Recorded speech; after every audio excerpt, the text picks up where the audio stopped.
নন্দলাল তো একদা একটা করিল ভীষণ পণ, স্বদেশের তরে যা করেই হোক রাখিবেই সে জীবন।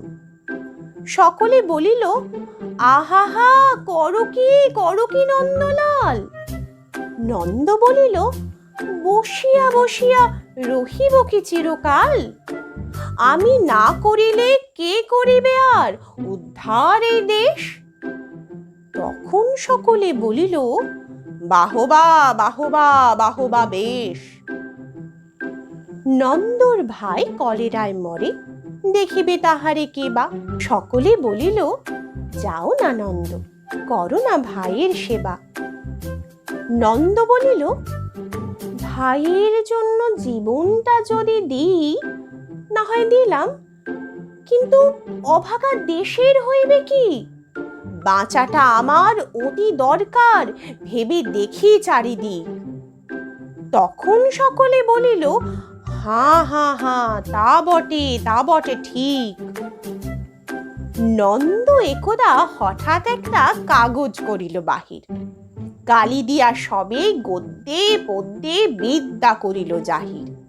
পড়িল ধন্য, দেশের জন্য নন্দ খাটিয়া খুন, লেখে যত তার দ্বিগুণ ঘুমায়, খায় তার 10 গুণ। খাইতে ধরিল লুচি ও ছোকা ও সন্দেশ থাল থাল। তখন সকলে বলিল, বাহবা বাহবা নন্দলাল। নন্দ একটা কাগজেতে এক সাহেবকে দেয় গালি। সাহেব আসিয়া গলাটি তাহার টিপিয়া ধরিল খালি। নন্দ বলিল, করো কি, ছাড়ো না ছাই, কি হবে দেশের গলা টিপুনিতে? আমি যদি মারা যাই, বলো কবে ঘট, নাকে দিব খত, যাহা বলো করিব তাহা।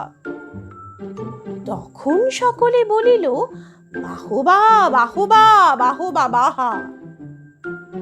নন্দ বাড়ির হতো না বাহির, কোথা কি ঘটে কে জানে? চড়িত না গাড়ি, কে জানে কখন উল্টায় গাড়িখানি। নৌকা ফিসন ডুবিছে ভীষণ, রেলে কালিশান হয়, হাঁটিতে সর্প কুক্কুট, আর গাড়ি চাপা দেওয়া ভয়। তাই শুয়ে শুয়ে কষ্টে বাঁচিয়ে রহিল নন্দলাল।